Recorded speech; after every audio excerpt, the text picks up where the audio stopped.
নবী বললেন গোঁফ ছোট করো, দাড়ি বড় করো। সুবহানাল্লাহ বলবেন না? গোঁফটা হার্মফুল, ক্ষতিকারক। আল্লাহর নবী কত বড় বিজ্ঞানী, আপনি অবাক হয়ে যাবেন। কেন নবী 1400 বছর আগে বলে গেলেন গোঁফ ছোট করো?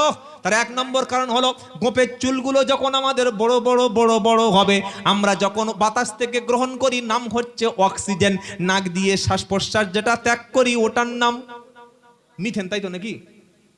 বলে না? Carbon dioxide. কার্বন ডাইঅক্সাইড হচ্ছে গ্যাস, ওটা হচ্ছে দূষিত পদার্থ। এই গোঁফের মধ্যে থেকে কার্বন ডাইঅক্সাইড যখন প্রবাহিত হবে, ওটা দূষিত হতে শুরু করবে। 2 নম্বর হলো, আমাদের মাঝে মাঝে হাঁচি হয়, আচ্ছা হয় না? হয় না? হাঁচির পরে কি বলতে হয়? বলে বলে সবাই বলেন না? নবী বললেন তোমরা হাঁচির পরে বলবে আলহামদুলিল্লাহ, আর যারা শুনবে তারা বলবে ইয়ারহামুকাল্লাহ। সুবহানাল্লাহ বলতে ইচ্ছা করে না? আপনি হ্যাকচো করে কি বলবেন? আলহামদুলিল্লাহ। আর যে শুনবে সে কি বলবে? ইয়ারহামুকাল্লাহ। হ্যাকচো আলহামদুলিল্লাহ কি বলতে হবে? ইয়ারহামুকাল্লাহ। আচ্ছা, এই যে হাঁচির পরে আলহামদুলিল্লাহ বলতে কেন বললেন? বলেন, জানা আছে? বিজ্ঞানীরা বলেছে মানুষ যখন হাঁচে তার হার্ট হৃৎপিণ্ড 1 সেকেন্ডের জন্য অফ হয়ে যায়। অফ হয়ে যা হার্ট হৃৎপিণ্ডকে সজাগ অ্যাক্টিভিটি কে করে দেয়? কে করে? আল্লাহ। যে আল্লাহ আপনার হার্টটা চালু করে দিয়েছে, ওই আল্লাহর প্রশংসা আলহামদুলিল্লাহ বলো। হাঁচির পরে নাক দিয়ে বিভিন্ন জলীয় বাষ্প পদার্থ, শিকনি টাইপের চটচটে মাল বার হতে পারে, যেটা আপনার গোঁফের মধ্যে আটকে গেলে, পানির মধ্যে গেলে পেটের সমস্যা হবে। এজন্য ইসলাম বলল গোঁফটাকে ছোট করো। বলুন সুবহানাল্লাহ। আর একটা ফজিলত কি বলবো, বয়স কম লাগবে। কি বুঝলেন? এই যে নবী বলেছে গোঁফ ছোট করো, দেখবেন গোঁফ একদম পুরো হানি সিং কাটিং রেখে দেবেন। আর ওটা চাঁচবেন না, চাঁচা কিন্তু ওটা ঠিক নয়। কি ছাঁটতে বলেছে, কাঁচি দিয়ে ধারালো অস্ত্র ছিঁড়ে ফেলে দাও। গোঁফ করো ছোট, আর দাড়ি করো চেঁচে দাও। আল্লাহর কসম ভাই, দাড়ি চাঁচবেন না, সম্মান বেড়ে যাবে। বলুন সুবহানাল্লাহ। এক্ষুনি ফট করে যদি হার্ট অ্যাটাক হয়, প্রথমে কবরে যাওয়ার পরে ফেরেশতা বলবে মালটা মনে হচ্ছে কট লাইনের মাল, ভুল করে কি বুঝলেন অফ লাইনে ঢুকে পড়েছে। ফেরেশতা প্রথম দেখবে মুখে দাড়ি, বলবে ছেড়ে দে ছেড়ে দে ছেড়ে দে, মুহাম্মদ সাল্লাল্লাহু আলাইহি ওয়াসাল্লামের দল। বলবে না? আর আমরা যখন মানুষকে দাফন করি কি বলি? বিসমিল্লাহি ফি সাবিলিল্লাহ ওয়া আলা মিল্লাতি রাসূলিল্লাহ। বলি না গো? বলেন না কেন? আল্লাহর নামে রসুলের দিনের উপরে ছেড়ে দিলাম। ফেরেশতা এসে দেখছে অনলাইনে মাল অর্ডার করলি কি আর হাতে পেলি কি? এই তুই বললি যে বিসমিল্লাহ ফি সাবিলিল্লাহ, আল্লাহর নামে রসুলের দিনের উপরে ছাড়লাম, যে এনেছিস তার মুখে তো এক খোঁচাও দাড়ি নাই, মাথায় তার টুপি পরার কোনো সিগন্যাল নাই। কি বুঝলেন? টুপি মাথায় পড়লে মাথাটা তার দাগ পড়ে না গো? অজু করার কোনো অংশ নাই, কপালে সিজদার কোনো চিহ্ন নাই, মুখে দরুদের কোনো চিহ্ন নাই। কি মাল এনেছিস? পুরো তো জালি মাল। বললি বিসমিল্লাহ ফি সাবিলিল্লাহ ওয়ালা মিল্লাতে রাসূলিল্লাহ, আল্লাহর নামে রসুলের দিনের উপরে ছেড়ে দিলাম। যার কাছে আনলি সে জুমার নামাজ পড়তো না, এরকম পচা মাল রসুল কেন গ্রহণ করতে যাবে? খবরে শোয়াচ্ছে সেখানে চিটিংবাজি। আল্লাহর নামে রসুলের দিনের উপরে ছেড়ে দিলাম। আল্লাহ বলছে আগে মসজিদে গেছে কি খবর নিয়ে দেখ, নামাজ পড়েছে কি খবর নিয়ে দেখ, পেশাব করে পানি নিয়েছে কি খবর নিয়ে দেখ, মুখের মধ্যে গাঁজা সিগারেট বিড়ির গন্ধ লেগে আছে কি দেখ। যদি হয় তাহলে ওই বর্ডার উপরে পার করে দে। আল্লাহ আমাদের মুসলমান হয়ে কবরে যা তৌফিক দিক। আমিন বলেন না? 5টা আয়াত নাজিল হলো। হওয়ার পরে নবী প্রচন্ড ভয় পেলেন। মনে আছে তো? বাড়িতে ফিরে আসলেন, এসে বললেন খাদিজা খুব ভয় লাগছে। আমাদের বাড়ির মেয়েরা হলেন কি একবার যেন বড় কাজ মারুনি। বলবে না? আমাদের বাড়ির মেয়েরা কি কোয়ালিটি গো, বাইরে থেকে স্বামী যত টেনশন ডিপ্রেশন মাথা করে আসুক, যদি এসে বলে যেন এখনো মারেনি, ছি ছি ছি ছি ছি। আপনি স্বামীর মৃত্যু কামনা করছেন, যে আপনার জন্য পরিশ্রম করছে, বাইরে কি কষ্ট আপনার জন্য সবকিছু সে মানে গ্রহণ করে আসছে। খাদিজা কি বললেন? শোনো, আল্লাহ নবীকে সান্ত্বনা দিলেন। মেয়েরা শোনো। মেয়েরা শুনছে আমার কথা না? সব শুয়ে ঘুমিয়ে পড়েছে। কই শুনছে তো? শুনলেই গালাগালি করবে। খাদিজা রাদিয়াল্লাহু তাআলা আনহা বললেন, হে মুহাম্মদ আপনি ভয় পাবেন না, যেহেতু ক্ষুধার্তকে খাদ্য দেন, অসুস্থ মানুষকে চিকিৎসা করান, কোন মানুষ বিপদে পড়ে আপনার কাছে আসলে আপনি যতটা পারে সহযোগিতা করেন, আর আত্মীয় স্বজনের সঙ্গে আপনি ভালো ব্যবহার করেন, আপনাকে ভয় পাওয়ার কোনো কারণ নাই। সুবহানাল্লাহ বলতে ইচ্ছে করে না? স্ত্রীর পূর্ণ সাপোর্ট পেয়ে গেল। নবীজি চাদর মুড়ি দিয়ে ঘুমিয়ে পড়লেন। পরদিন সকালে খাদিজা বললেন আমার চাচাতো ভাই খুব শিক্ষিত, এডুকেটেড, নাম ওরাকা ইবনে নওফল, তার কাছে চলো। গিয়ে বললো এই ব্যাপার ঘটেছে। ওরাকা ইবনে নওফল ছিল সে যুগের একজন হাইলি এডুকেটেড ব্যক্তি, যিনি তাওরাত ইনজিলের দক্ষ ব্যক্তি ছিলেন। খাদিজা বলেন এই ঘটনা ঘটেছে। ওরাকা ইবনে নওফল খাদিজার চাচাতো ভাই, সে বলছে দেখো ভাতিজা, এই মোহাম্মদ সাল্লাল্লাহু আলাইহি ওয়াসাল্লাম অবশ্যই তাকে মক্কা থেকে বার করে দেবে, অবশ্যই তাকে মক্কা থেকে বার করে দেবে, তার দেশের লোক মক্কা থেকে বার করবে। কি এমন হলো মক্কা থেকে বার করে দেবে? কোনো কারণ নেই, মক্কা থেকে বার করে দেবে। ওরাকা ইবনে নওফল বলে খাদিজা তোমার স্বামী কোনো সাধারণ কোনো ব্যক্তি নন, সে এমন একজন ব্যক্তি আল্লাহর পক্ষ থেকে যখন কোন নবীর উপরে এরকম জিব্রাইল এসে ওহী নাজিল করেছে, আল্লাহ তাকে নবুয়তের দরজা দিয়েছে, আর এমন একটা সময় আসবে মক্কা থেকে তা তাড়িয়ে দেবে, তবে আমি যদি বেঁচে থাকি অবশ্যই তাকে রক্ষা করব। কিছুদিন পর ওরাকা ইবনে নওফল মারা গেলেন।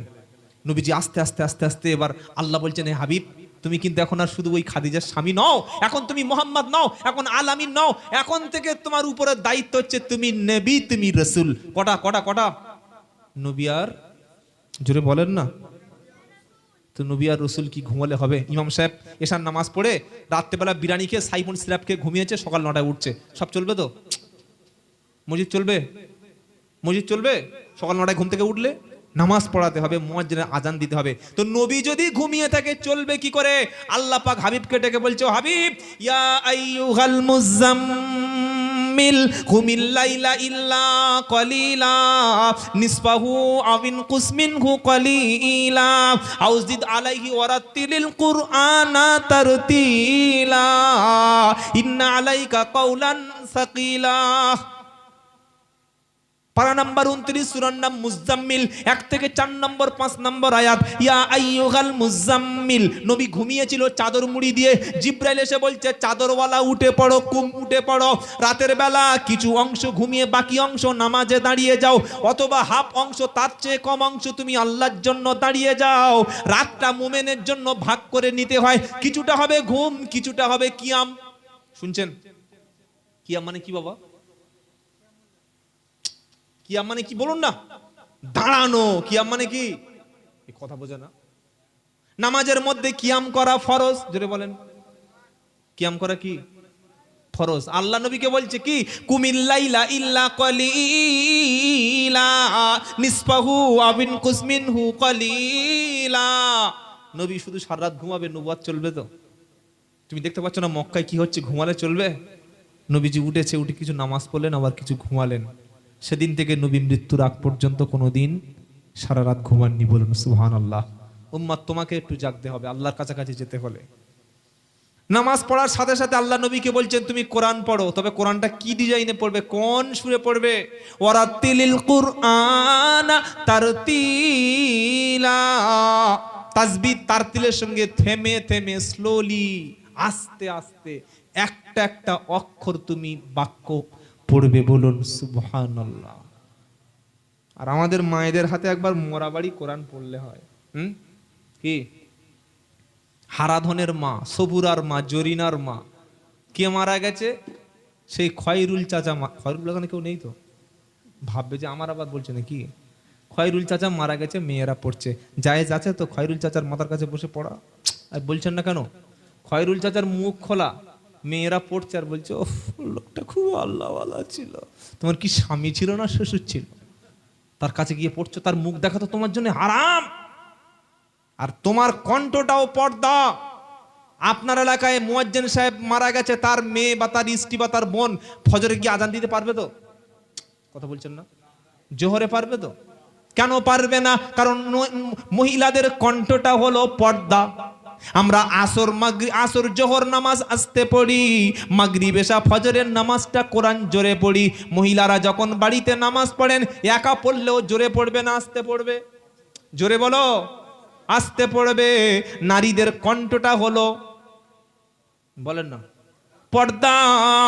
আল্লাহ বলছে ইনিত্তাকাইতুন্না ফালা তাকদানা বিল কওলি ফায়াতমা আল্লাযী ফি কলবিহি মারাদ ওয়া কুল্লা কওলাম মারুফা।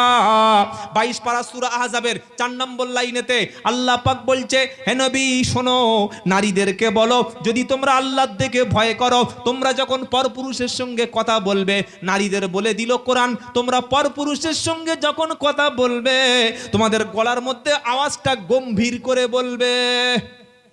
কারণ যার মনের মধ্যে নারীর সুলভ রোগ আছে, নারীর সঙ্গে কথা বললে যার মনটা গলে যায়, নারীর প্রতি যে ইমপ্রেস হয়ে যায়, নারীর প্রতি যে অ্যাট্রাকটিভ হয়ে যায়, নারীর প্রতি যে দুর্বলতা আছে, যার সেন্সটা একটু খারাপ আছে, যে নারীর সঙ্গে বেশি কথা বলতে মজা নেয়, তোমার কণ্ঠটা যদি পরপুরুষের কাছে ফোনের মাধ্যমে নতুন নতুন কাস্টমার কেয়ারের মতো গলা লাগে, সে আর ফোন রাখবে?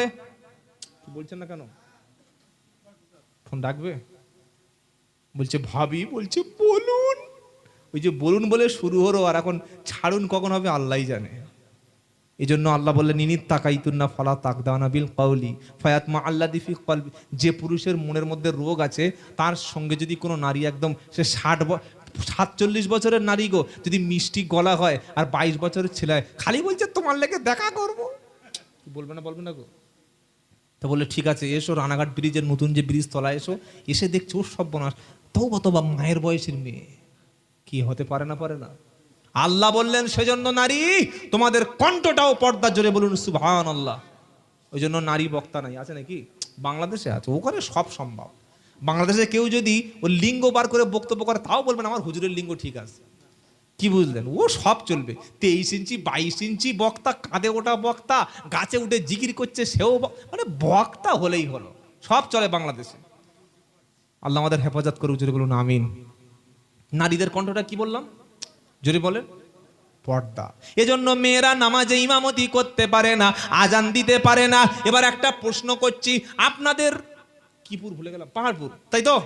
তাহেরপুর থানার পাহাড়পুর অঞ্চলে কোনো ব্যক্তি মারা গেছে, তার চতুর্দিকে বসে লাশের পাশে বসে 20-25টা মহিলা জোরে জোরে চিৎকার চেঁচামেচি করে, কেউ পড়ছে ইয়াসিন, কেউ বলছে রহমান, কেউ পড়ছে ওয়াকিয়া, কেউ পড়ছে মুলক, কেউ পড়ছে সূরা বাকারা, কেউ পড়ছে আল ইমরান, সবাই বলছে এক খতম দে, এক খতম দে। ফেরেশতা এসে বলছে, এই বদমাশ, আমি আল্লাহর কোরআন পরিষ্কার বলে দিয়েছি, তোমাদের কণ্ঠটা পর্দা, তোমরা জোরে কথা বলবে না, পরপুরুষ আকৃষ্ট হবে, তোমরা আজান দেবে না, পরপুরুষ আকৃষ্ট হবে, তোমরা নামাজে জোরে কোরআন পড়বে না, পরপুরুষ আকৃষ্ট হবে। তোমরা মাইয়েদের কাছে বসে বসে কোরআন পড়তে কোন মুফতি ফতোয়া দিয়েছে? বলে খতম পড়ছি। কি পড়ছে বলুন না? ও তো নিজেই খতম হয়ে গেছে গো। এই রোগ আপনাদের এলাকায় আছে? হ্যাঁ আছে। আর যাই হোক, আল্লাহ হেফাজত করুক, আল্লাহ আমাদের হেফাজত করুক, সকলে জোরে বলুন আমিন। মেয়ে ছেলে সাবালক হয়ে যাওয়ার পর থেকে তাকে যখন বাড়ির বাইরে বার করবেন, হিজাবের সঙ্গে বলুন ইনশাআল্লাহ, বলুন না ইনশাআল্লাহ। তো আল্লাহ রাসূল পাক সাল্লাল্লাহু তাআলা আলাইহি ওয়াসাল্লাম তিনি জেগে উঠেছেন। আল্লাহ বলছে তেলাওয়াত করো। কেমন তেলাওয়াত করো? থেমে থেমে থেমে থেমে, তাড়াহুড়া। ওটা বাজে বলুন তো? এই তো, বাহ মাশাআল্লাহ।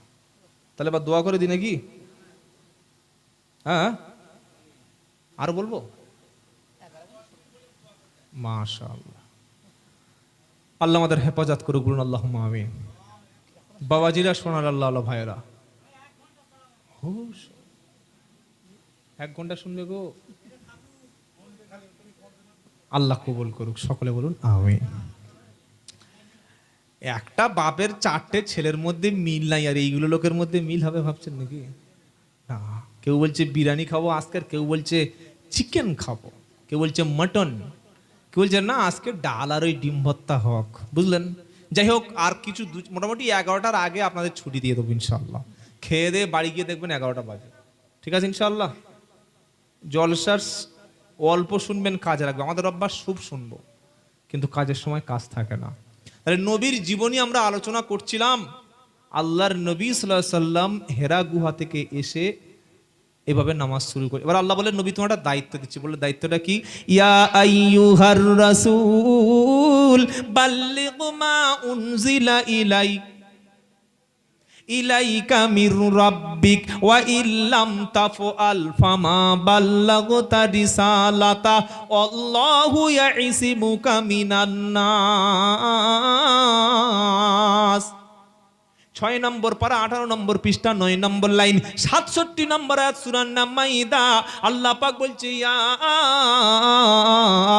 আইয়ুহার রাসূল, হে আমার প্রিয় রাসূল, বাল্লিক, পৌঁছে দাও যা আল্লাহর পক্ষ থেকে এসেছে লোকের কাছে, ডোর টু ডোর পৌঁছে দাও, পৌঁছে দাও। যদি তুমি না পৌঁছে দাও, এই পৌঁছানোকে বলে তাবলিগ। কি বলে? আমরা অনেকে মনে করি লোক তাবলিগ করছে, না তাবলিগ কোনো কাজের না, ওটা কোনো একটা বিশেষ কাজের নয়। আমি বক্তব্য করছি, ওটা তাবলিগ করছি। তাবলিগ মানে প্রচার করা। তাবলিগ মানে কি? যিনি আজান দিচ্ছেন তিনি তাবলিগ করছেন, যিনি ওই ইমাম সাহেব শিখেছেন তাবলিগ। তাবলিগ একটা দলের নাম হবে কেন? প্রচারকারী হচ্ছে তাবলিগ। বুঝতে পারছেন না? পারেন না? পৌঁছে দেবেন তুমি, এবার মানবে না মানবে তার জবাব আল্লাহ নবীকে বলছে পৌঁছে দাও। পৌঁছে দেওয়ার পরে কে মানবে না মানবে, লাস্তা আলাইহিম বিমুসাইতির, এটা সূরার নাম ওয়াসিয়া। আল্লাহ বলছে হাবিবি গো, লাস্তা আলাইহিম বিমুসাইতির, তুমি শুধু পৌঁছে দেবে, পৌঁছে দেবে। আমি তোমাকে দরগা করে পাঠাইনি, তোমাকে ওসি করে পাঠাইনি, তোমাকে ডিজি করে পাঠাইনি, তোমাকে ডিস্ট্রিক্ট ম্যাজিস্ট্রেট ডিএম করে পাঠাইনি, তোমাকে সেন্ট্রাল বাহিনী করে পাঠাইনি। আমি আল্লাহ তোমাকে আমি বর্ডার ফোর্স বিএসএফ করে পাঠাইনি। যে কোরআন পড়বে না তার ঠ্যাং ভেঙে ফেলবে, যে নামাজ পড়বে না তার কান কেটে নেবে, যে তোমার উপরে ঈমান আনবে না তার পেটে ছুরি ঢুকিয়ে দেবে, যে তোমাকে আল্লাহর রাসূল বলে মানবে না তার তুমি ফাঁসি দেবে। এমন সিস্টেম কিন্তু ইসলামে নাই। আল্লাহ বলছে লাস্তা আলাইহিম বিমুসাইতির। নবী তুমি দারোগা নও, তুমি প্রেসার ক্রিয়েট করতে পারো না। তবে যখন আল্লাহ রাস্তা থেকে মানুষদেরকে খারাপ রাস্তা থেকে আমার দিকে আনবে, মানুষদেরকে তুমি সৎ উপদেশ দেবে, মিষ্টি মিষ্টি কথা বলবে। উদু ইলা সাবিলি রাব্বিকা বিল হিকমাতি ওয়াল মাউইজাতিল হাসানা ওয়াজাদিলহুম বিল্লাতি হিয়া আহসান ইন্না রাব্বাকা হুয়া আলামু বিমান দাল্লা আন সাবিলিহি ওয়া হুয়া আলামু বিল মুহতাদিন। 14 নম্বর পারা 20 নম্বর পৃষ্ঠা 11 নম্বর লাইনে 125 নম্বর আয়াত সূরার নাম নাহাল। হে নবী, আপনি মানুষদেরকে ডেকে ডেকে এনে আল্লাহর দিকে জুড়ে দেবেন। কোন দিকে? বাবাজিরা, সোনারা, লালেরা রাগ করবেন না। এখন জলসার মধ্যে অধিকাংশ বক্তা কি করে জানেন? আমি কারোর নাম ধরে বলবো না, বেশিরভাগ বক্তা দেখবেন দলের দিকে মানুষকে দাওয়াত দেয়। আমার দলটা ঠিক, আমার দলটা জান্নাতি, আমার বাপ জান্নাতি, আমার তরিকাটা জান্নাতি, আমার জামাত জান্নাতি, আমার উমুক হুজুর জান্নাতি, আমার উমুক দলটা সঠিক, আর বাদ বাকি সব মিথ্যা। না না না, ইসলাম একমাত্র সত্য, আল্লাহ একমাত্র সত্য, রসুল একমাত্র সত্য। মুসলমান যে কলেমা পড়েছে সে আমার ভাই, যে কাবা শরীফের দিকে নামাজ পড়ে সে আমার ভাই, যে আমার হাতের বিসমিল্লাহ বলে জবাই করা কোনো হালাল খাদ্য খায় সে আমার ভাই। কেউ হয়তো বুকের উপরে হাত বাঁধে সেও আমার ভাই, কেউ নাভির নিচে হাত বাঁধে সে আমার ভাই, কেউ কিয়াম পছন্দ করে না সে আমার ভাই, আবার কেউ হয়তো কিয়ামও কোনোদিন করে সেও আমার ভাই, কেউ হয়তো পীর সাহেবের কাছে মুরিদ হয়েছে সে আমার ভাই, কেউ হয়তো আল্লাহ রাস্তায়, আল্লাহ দিনের রাস্তায় জামাতে গিয়েছে সেও আমার ভাই, কেউ হয়তো বেরিলি সেও আমার ভাই, কেউ আহলে হাদিস সে আমার ভাই। যে আল্লাহকে আল্লাহ বলে মানে, রসুলকে রসুল বলে মানে, কাবাকে কাবা বলে মানে, কোরআনকে কোরআন বলে মানে, আমরা সকলে হলাম ইন্নামাল মুমিনুনা ইখওয়া। সূরা হুজরাতে আল্লাহ বলছে নিশ্চয়ই মুমিনরা হলো ভাই ভাই। আমরা যারা বসে আছি আমাদের পরিচয় কি বাবা? মুসলমান। মনে থাকবে ইনশাআল্লাহ। বলেন দলাদলিতে যাবেন না। বিভিন্ন ভাগ থাকবে, বিভিন্ন আমলও থাকবে। কেউ এখানে বাঁধবে, কেউ নাভির নিচে বাঁধবে, আবার যারা এই মালিকি মাযহাব তারা তো হাতই বাঁধে না, পুরো ছেড়ে দিয়েছে। আপনি কাবা শরীফে দেখলে তো নামাজ পড়ছিস হাত বাঁধিস না, এরকম ছেড়ে দিয়ে নামাজ পড়াচ্ছে। এই কিছু বলছেন না যে আমরা নাভির নিচে বাঁধি, আবু হানিফা যারা মানি, আবার অনেকে বুকের উপরে বাঁধেন। এই বিভিন্ন হাদিস আছে, সব হাদিসগুলোই সঠিক। আবার কেউ হাত ছেড়ে দিয়ে নামাজ পড়ে, কি দেখেন নাই? তো এরকম যদি আমাদের মসজিদে কেউ আল্লাহু আকবার বলার হাত ছেড়ে দেয় তো নামাজ, তো নামাজ হয়েছে? বলবে না, বলবে না। তারা সেটা মানে। আমরা আহনাফের মাসনাক অনুযায়ী চলিতে আমরা আমিন আসতে বলি, আবার আমিন জোরে বলার হাদিসও আছে, কেউ জোরেও বলে। কাবা শরীফের নামাজ জোরে হয়, তো আমি কি বলবো? কেউ যদি জোরে বলে বলবো নাকি? না, ভাগ করবো কেন বাবা? তুই যদি হাদিস পেয়ে থাকিস তুই আমল কর, তবে গন্ডগোল বাঁধা গেলে কিন্তু শাস্তি আছে। আমারটা ঠিক তোরটা ভুল এটা জীবনে বলবেন না, মনে থাকবে ইনশাআল্লাহ। কোনো বিষয় শরীয়তে জানতে গেলে যোগ্য ওলামাদের কাছে বসবেন। ফোনে বলছি ও হুজুর, এই হুজুরটা বলছে এরকম, আর ওই, আরে সমস্যা তো ফোনে ঢুকে, কি বুঝলেন? ইলিম নেবেন কিতাব থেকে, ওলামাদের সামনে থেকে, open to open, face to face. ও ফোন থেকে আমল করছে। ফোনে আপনি ওয়াজ শুনুন। আমি সব সময় একটা কথা বলে থাকি, ফোনে বক্তার বক্তব্য শুনে চট করে আমল করবেন না। ফোন মানে প্রেসক্রিপশন। ফোন মানে কি বলেন না?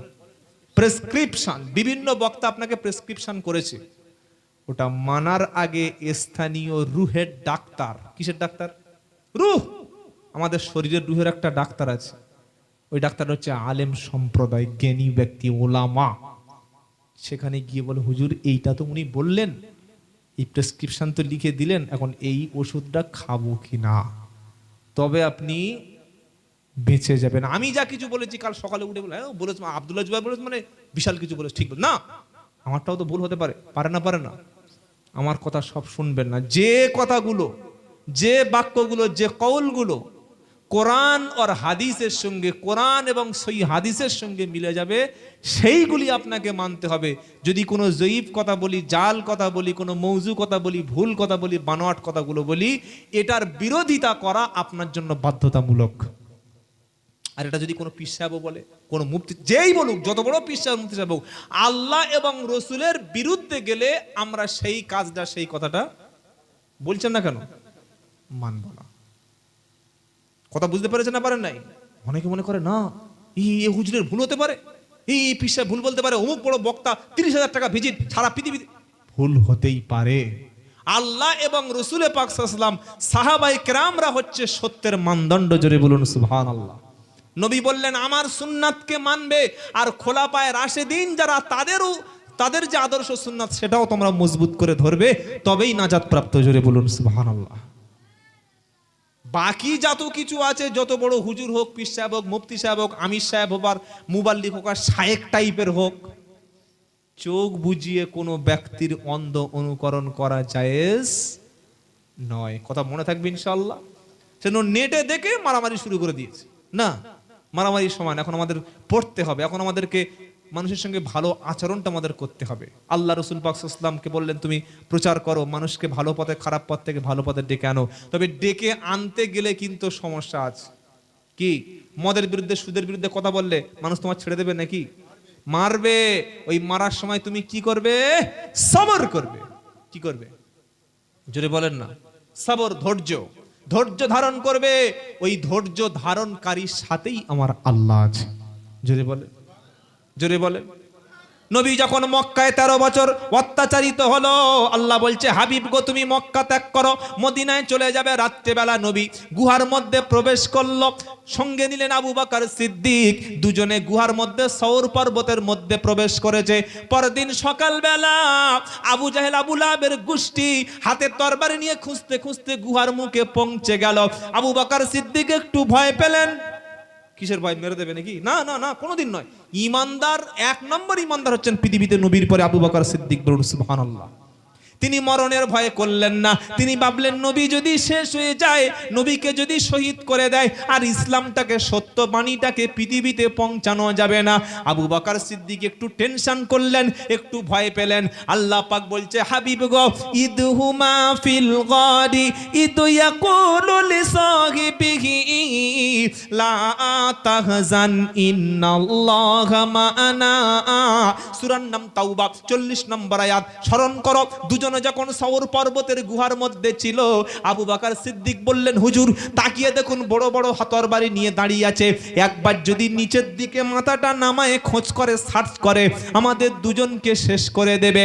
নবী বললেন তুমি কেন বলছো দুজন? লা তাহজান, হতাশ হয়ো না, টেনশন করো না, ডিপ্রেশন করো না। আবু বকর আমরা দুজন না, ইন্নাল্লাহা মা'ানা। তুমি ভাবছো আমরা মাইনরিটি, আমরা সংখ্যালঘু। না না আবু বকর, আমরা মাইনরিটি না, আমরা হলাম মেজরিটি।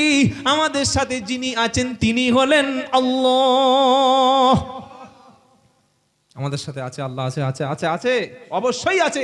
আল্লাহ যার সাথে আছে তার পৃথিবীর কোনো ব্যক্তিকে ভয় পাওয়া জায়েজ নয়। আর একটা কথা বলে বক্তব্য শেষ করে দেব। বাবাজিরা, সোনার লালেরা, এইভাবে আল্লাহ নবী মক্কা থেকে মদিনায় চলে গেলেন। মদিনায় গিয়ে প্রথম যে কাজটা করলেন, মসজিদ প্রতিষ্ঠা করলেন। কি প্রতিষ্ঠা করলেন? মসজিদ। মুসলমানের সম্পর্ক মসজিদের সঙ্গে হবে। কার সাথে হবে? মসজিদের সম্পর্ক। যদি বলেন আমি মুসলমান, সম্পর্ক মসজিদের সাথে করবেন। দিনে হলেও একবার, যতই ব্যস্ততা থাকুক, বাড়ি থাকলে যখন আল্লাহু আকবার আল্লাহু আকবার, সঙ্গে সঙ্গে আল্লাহর ঘরে যাওয়ার চেষ্টা করবেন। বলুন ইনশাআল্লাহ, ইনশাআল্লাহ, ইনশাআল্লাহ। আল্লাহর নবী বলেছেন, আমি কোনো আমার উম্মতকে না নিয়ে জান্নাতে যাব না। সুবহানাল্লাহ বলবেন না?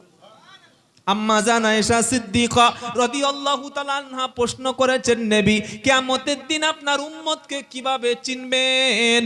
নবী বললেন, আমার উম্মত যারা হবে তাদের চেহারাতে নূর থাকবে, নূর থাকবে। সুবহানাল্লাহ। সেই নূরটা ওযুর কারণে, নামাজের আগে আমার উম্মত যে ওযু করেছিল, ওযুর কারণে নূর পাবে। আমি আমার উম্মতকে দেখে জান্নাতে নিয়ে যাব। আল্লাহ আমাদের 5 ওয়াক্ত নামাজ পড়ার তৌফিক দান করুন। আল্লাহর নবী ইন্তেকাল করবেন, 63 বছর বয়স। কি বুঝলেন? 12ই রবিউল আউয়াল নবীজি ইন্তেকাল করছেন। এমন সময় ইন্তেকালের এক মুহূর্ত পূর্বে জিবরাইল এসে সালাম দিচ্ছেন, আসসালামু আলাইকা ইয়া রাসূলুল্লাহ, কেমন আছেন? নবীজি বললেন, ওয়া আলাইকুমুস সালাম, আল্লাহ ভালোই রেখেছে, পড়ুন আলহামদুলিল্লাহ। জিবরাইল বললেন, আল্লাহর নবী, ইতিপূর্বে কয়েক শতবার আমি আল্লাহর হুকুমে আপনার সাথে দেখা করতে এসেছি, তবে আজকের দেখাটা আগের মতো নয়। আজকের আমার সাথে এমন একজন ফেরেশতা এসেছে, যে ফেরেশতার নাম হলো মালাকুল মউত, মৃত্যুর ফেরেশতা। যে ফেরেশতা পৃথিবীর কোনো ব্যক্তির কাছে যাওয়ার জন্য কোনোদিন অনুমতি নেন না। আপনি যদি অনুমতি নেন তবে আপনার জীবন হরণ করবে, আর যদি ফিরিয়ে দেন তাহলে সে ফিরে যাবে। অথচ আল্লাহ তাআলা আপনার সঙ্গে সাক্ষাৎ করার জন্য তিনি মুনতাজির হয়েছেন, ইন্তেজার করছেন। বলুন সুবহানাল্লাহ। নবীজি হঠাৎ এই রকম ইন্তেকালের আগে বললেন, জিবরাইল, আমার উম্মতের কি হবে? সুবহানাল্লাহ বলতে ইচ্ছা করে না? ফাতেমার কথা বললেন না, হাসানের কথা বললেন না, হুসাইনের কথা বললেন না। সুবহানাল্লাহ। কারোর কথা বললেন না, হযরত আলীর কথা বললেন না। নবীজি ইন্তেকালের আগে আমাদের মতো উম্মতদের স্মরণ করে গেলেন। ইন্তেকালের আগের রাত নবীজি এত অসুস্থ, সাহাবাদের বললেন, সাহাবা তোমরা আবু বকর সিদ্দিকের পিছনে নামাজ পড়ে নাও, মসজিদে যাওয়ার মতো ক্ষমতা নাই। সাহাবারা অনেকক্ষণ অপেক্ষা করে আবু বকর সিদ্দিককে যখন মসজিদের ইমামতির জায়গায় দাঁড় করিয়ে দিল, আবু বকর সিদ্দিক নরম দিলের মানুষ, কোরআন তেলাওয়াত করছে আর শুধু কান্নার আওয়াজ আসছে। সাহাবারা ভেবে নিয়েছেন যে বিশ্ব নবীর পিছনে নামাজ পড়া আমাদের জীবনের মতো বঞ্চিত হয়ে গেল, মাহরুম হয়ে গেলাম। ফজর পর্যন্ত কোনো সাহাবা বাড়ি গেল না। আবার ফজরের সময় হয়ে গেল, নবীজি বেহুশ হয়ে গেল। হুঁশ যখন হয়ে গেল, নবীজি বললেন, আয়েশা এখন কি অবস্থা? আয়েশা সিদ্দিকা বললেন, হুজুর মসজিদে নামাজ হয়ে গেছে, সবাই কান্নাকাটি করছে। নবীজি বললেন, আয়েশা রে, মদিনার মসজিদের পাশেই নবীজির হুজরা। নবীজি বললেন, আয়েশা মসজিদের কাপড়টা একটু, সামনের কাপড়টা সরিয়ে দাও, আমার মাথাটা একটু উঁচু করে ধরো। আম্মা জান আয়েশা সিদ্দিকা রাদিয়াল্লাহু তাআলা আনহা নবীর মাথাটা উঁচু করে ধরলো। নবীজি মসজিদে নামাজের দৃশ্য দেখতে পেলেন, সাহাবাদের নামাজ পড়ার দৃশ্য দেখে নবীজি কাঁদতে শুরু করলেন, চোখ পেটে পানি পড়ে গেল। আয়েশা সিদ্দিকা বললেন, আল্লাহ রাসূল, এই কষ্টটা, দুঃখটা কেন কেন কাঁদছেন কিছুই বুঝতে পারি না। নবীজি বললেন, আয়েশা রে, এটা কোনো দুঃখের কষ্ট নয়, এটা কোনো দুঃখের কষ্ট না, এটা হলো তৃপ্তির পানি, তৃপ্তির পানি, তৃপ্তির পানি। আমি এই জন্য চোখের পানি ফেলছি আয়েশা। আজকে যে নামাজের দৃশ্য আমি মসজিদে দেখলাম, এই নামাজ কায়েমের জন্য ওহদের ময়দানে আমার দন্দন শহীদ হয়েছে, বদরের ময়দানে অসংখ্য সাহায্য, অসংখ্য সাহাবা শহীদ হয়েছে। খন্দকের যুদ্ধে আমি পরিশ্রম করে খন্দক খনন করেছিলাম, কত সাহাবা শহীদ হয়েছে। আজকের যে নামাজের দৃশ্য দেখলাম আয়েশা, আমার মনে হলো কিয়ামত পর্যন্ত যত উম্মত উম্মতানি আমার আসবে, আমার ইন্তেকালের পরে আজান হয়ে গেলে তারা এইভাবে জামাতে নামাজ আদায় করবে। জোরে বলুন সুবহানাল্লাহ। নবীজির ইন্তেকালের সময় হয়ে গেল, ফাতেমাকে ডেকে বললেন, ফাতেমা এখানে এসো। কানে কানে কি কথা বললেন, ফাতেমার কান্নাটা বন্ধ হয়ে গেল। আয়েশা সিদ্দিকা বললেন, ফাতেমা তুমি তো কাঁদতেছিলে, কি কথা তোমার হাবিব বলল কান্না বন্ধ করলে? ফাতেমা বললে, আমার আব্বা জান ডেকে বলল, ফাতেমা তুমি কেঁদো না, আমার ইন্তেকালের পরে সবচাইতে আগে তোমার সাথে দিদার হয়ে যাবে। আমি ফাতেমা বুঝতে পেরেছি আল্লাহ রাসূলের ইন্তেকালের পরে সবচাইতে আমি আমার আব্বার সাথে জান্নাতে শামিল হয়ে যাব। নবীজি ইন্তেকালের সময় মুখ দিয়ে যে শব্দটা বার করলেন ওটা অন্য কোনো শব্দ ছিল না। নবীজি বললেন, আসসালাত আসসালাত আসসালাত, নামাজ নামাজ নামাজ, ওমা মালাকাত আইমানুকুম, তোমার অধীনস্থ ব্যক্তিদের সঙ্গে খারাপ আচরণ করো না, দাস দাসী চাকর বাকরের সঙ্গে, কাজের লোকের সাথে, ড্রাইভারের সাথে খারাপ আচরণ করো না। আসসালাত আসসালাত, এটা বলতে বলতে আল্লাহর নবী পৃথিবীর বুক থেকে আল্লাহর কাছে তিনি চলে গেলেন। ইন্না লিল্লাহি ওয়া ইন্না ইলাইহি রাজিউন। হে তাহেরপুরের ভাইয়েরা, হে গ্রামবাসীরা, আল্লাহওয়ালা ভাইয়েরা, যে নবী ইন্তেকালের সময় নামাজের কথা বলে গেল, রসুলের মোহাব্বত এখানে বসেছি, রসুলের সঙ্গে যদি জান্নাতে যেতে চাই আজ থেকে তওবা করুন, আর জীবনে কখনো 5 ওয়াক্ত নামাজ কাজা করব না। বলুন ইনশাআল্লাহ, বলুন ইনশাআল্লাহ। নামাজ দুনিয়াতে আছে তো আল্লাহর জান্নাতে তাকে পাওয়া যাবে। আজকে যাদের মসজিদে পাওয়া যাবে, আল্লাহর কসম কাল কিয়ামতে জান্নাতে তারা পৌঁছে যাবে। বলো হুজুর দলিল কি আছে বলো? শেষ বাক্য, শেষ আয়াত শোনাচ্ছি, আল্লাযীনা হুম আলা সালাতিহিম ইউহাফিজুন উলাইকা হুমুল ওয়ারিসুন আল্লাযীনা ইয়ারিসুনাল ফিরদাউসা হুম ফিহা খালিদুন। 18 পারা সূরা মুমিনুন। আল্লাহ বলছে যারা নামাজ সমূহের হেফাজত করবে তারা জান্নাতের অধিকারী হবে, জান্নাতুল ফিরদাউসের বাসিন্দা নামাজিরা হবে। নারায়ে তাকবীর। সকলে তওবা করুন, আজ থেকে 5 ওয়াক্ত নামাজ পড়ব, বলুন ইনশাআল্লাহ। বাপ মার খেদমত করব, বলুন ইনশাআল্লাহ। সুদ ঘুষ জেনা ব্যভিচার হারাম কাজ করব না, বলুন ইনশাআল্লাহ। প্রতিবেশীর সঙ্গে ভালো ব্যবহার করবেন, বলুন ইনশাআল্লাহ। আপনার প্রতিবেশী হিন্দু হলেও তার সঙ্গে ভালো আচরণ করবেন, আপনার ব্যবহার যেন প্রকাশ পায় যে আপনি একজন ভালো মুসলমান। মনে থাকবে ইনশাআল্লাহ, মনে থাকবে ইনশাআল্লাহ। আল্লাহ তাআলা আমাদের সবাইকে আমল করার তৌফিক দান করেন। সকলে বলুন আমিন। দরুদ শরীফ। আল্লাহুম্মা